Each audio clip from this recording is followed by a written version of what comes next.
시편 119편 81절에서 96절까지 말씀을 살펴보도록 하겠습니다. 시는 천지 만물을 지으신 주의 말씀의 영원성을 찬양하며 영원한 주의 말씀을 신뢰하는 자신을 고난 가운데서 구원하여 주시기를 간구합니다. 81절에서 88절은 카프, 고난 중에도 하나님의 교훈을 수어입니다. 시는 내 영혼이 주의 구원을 바라다 피곤합니다 라고 호소합니다. 피곤하다 라는 것은 소모하다, 고갈되다 라고 하는 의미로 시는 자신의 육체적, 정신적 에너지가 모두 소진될 때까지 하나님의 구원하심을 강렬하게 소망했음을 표현합니다.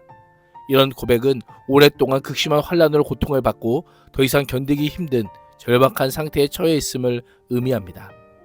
우리도 신앙생활하다 보면 간절히 기도해도 응답은 없고 구원을 사모하다 지치는 상황을 만나게 됩니다. 나에게 있는 모든 힘과 에너지가 소진되어 말 그대로 번아웃 될 때가 있습니다. 시는 이와 같은 상황에 나는 오히려 주의 말씀을 바라나이다 라고 고백합니다. 하나님의 말씀을 신뢰하는 자의 구원을 보장하기 때문입니다. 구원에 대한 시인의 기대가 하나님의 말씀에 근거하기 때문입니다. 시인은 하나님의 말씀에 대한 확신이 있었기에 그의 영혼과 육체가 쇠잔하기까지 하나님의 구원을 기대하였던 것입니다. 그러나 기다려도 말씀이 없었던 것일까요?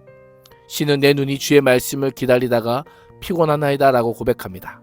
언제 주님은 나를 위로해 주십니까? 라고 묻습니다. 얼마나 더 오래 기다려야 위로를 받을 수 있는지 묻는 시인의 탄원은 인내의 한계를 호소합니다. 그러나 시인은 인내 끝자락에서도 기도하며 희망을 버리지 않으며 여전히 신실한 태도를 유지합니다. 83절입니다. 내가 연기 속의 가죽 부대같이 되었으나 주의 율례들을 잊지 아니하나이다. 연기 속의 가죽 부대는 포도주나 우유를 담아두는 동물의 가죽으로 만든 부대를 가리킵니다. 팔레스타인 유목민들은 텐트 생활을 하였습니다.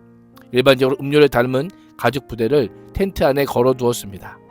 음식을 조리하거나 난방을 위해 텐트 안에서 계속 불을 피울 경우 오늘날처럼 배기실을 잘 되지 않았기에 연기가 빨리 빠져나가지 못하고 연기로 인해 가죽 부대가 검게 그을리게 되고 시간이 지나면 말라 비틀어져서 더 이상 사용할 수 없게 되기도 하였습니다.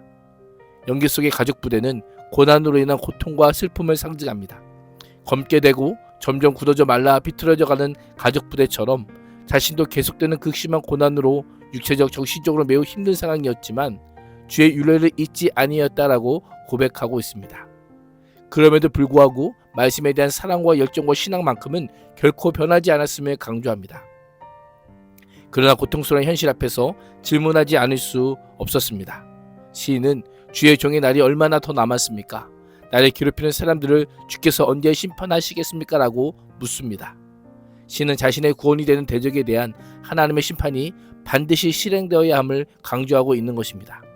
적대적인 사람들로 인한 고난을 점점 견디기 어렵고 불편해합니다. 시인은 자신을 핍박하는 자들의 특성을 고발합니다.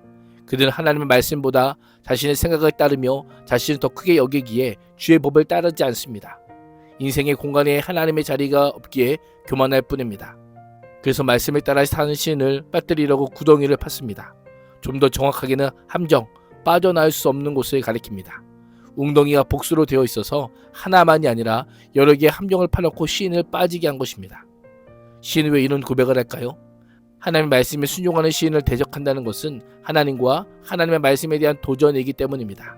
시인은 무고한 자신에 대한 대적자들의 악행을 고발함과 동시에 이들의 행위가 궁극적으로 하나님을 대적하며 하나님의 진노를 촉발하는 행위임을 고발합니다. 오만한 자들의 행동은 이 땅에서 시인을 거의 죽을 지경까지 내몰았습니다. 그럼에도 시인은 나는 주의 법도를 포기하지 않았다라고 합니다. 끝까지 하나님의 가르침을 붙드는 것만이 희망이요 하나님의 가르침과 말씀만이 구원이요 소생시킬 능력이라고 믿고 있는 것입니다. 그래서 시인은 주의 인자하심을 따라 나를 살리시면 내가 주의 입의 교훈들을 지킬 것이다 라고 다짐합니다. 극심한 상황 가운데서도 하나님의 말씀에 대한 열정과 신뢰가 변하지 않습니다. 그러나 시인은 그것이 구원을 얻게 하는 공로가 될 수 없음을 분명히 알고 있었기에 하나님의 자비하심으로 말미암은 구원의 은총을 사모합니다. 시인은 놀랍게도 교만한 자들의 핍박이 강해질수록 하나님의 말씀을 더 강하게 붙잡습니다. 또한 하나님의 끝없는 사랑이 자신을 회복시켜 줄 것을 믿습니다. 그렇습니다. 이것이 바로 믿음입니다. 나의 열정과 노력과 헌신이 나를 일으켜주는 것이 아니라 오직 주의 사랑과 자비와 긍휼과 인자하심이 나를 세워주는 것을 믿는 것이 바로 참된 믿음입니다. 확실한 말씀을 의지하는 바른 믿음의 자세인 것입니다. 89절에서 96절은 라메드, 하나님의 종, 만물과 그의 계명입니다. 말씀을 기다리다 지쳤음을 토로하며 구원을 간구한 시인은 하늘과 땅을 아우르며 하나님의 말씀의 영원성과 완전성을 찬양합니다. 유한한 존재인 우리에게는 현재와 영원이 다른 개념이지만 영원하신 하나님께서는 영원과 현재가 다르지 않습니다. 영원하신 하나님은 곧 현존하시는 하나님이시요 영원한 하나님의 말씀은 곧 현존하는 하나님의 말씀인 것입니다. 시인이 겪은 고난은 멸망과 죽음을 떠올릴 만큼 힘들었지만 절망으로 떨어지지 않을 수 있었던 것은 하나님의 말씀이 주는 즐거움 때문이었습니다. 죽음의 골짜기를 걸어가는 것과 같은 시간을 보낼 때 주의 말씀이 용기와 소망과 기쁨이 되었던 것입니다. 말씀이 주는 즐거움이 얼마나 컸던지 말씀을 잊지 않고 기억하는 동안 결코 포기할 수 없었고 악인들에게 굴복할 수 없었습니다. 말씀이 그 안에 있는 동안 하나님의 소유였고 하나님의 책임지고 구원해 주실 것을 믿고 기도할 수 있었습니다. 악인들은 시인을 해하려고 엿보았지만 시인은 악인들을 보기보다 하나님을 보았고 주의 말씀을 보며 해답을 찾고 살 길을 얻었던 것입니다. 거기서 하나님의 변함없는 사랑과 공의도 배웠습니다. 그래서 96절에서 이렇게 고백합니다. 내가 보니 모든 완전한 것이 다 끝이 있어도 주의 계명들은 심히 넓으니이다. 악인들의 도모가 아무리 완벽해도 하나님께서 계시는 한 그 끝은 오고 말 것이지만 하나님의 말씀은 끝이 없음을 고백하고 있습니다.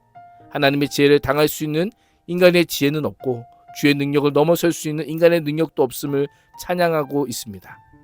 오늘 하루도 그럼에도 불구하고 말씀에 희망을 두며 모든 완벽한 것들에도 한계가 있지만 주의 가르침은 한계가 없는 진정한 자유임을 만끽할 수 있기를 주님의 이름으로 축복합니다.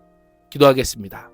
하나님, 응답이 없는 기도와 보응이 없는 현실 속에서도 확실하고 분명하고 변함없는 하나님의 말씀을 붙드는 믿음의 사람 되게 하여 주옵소서.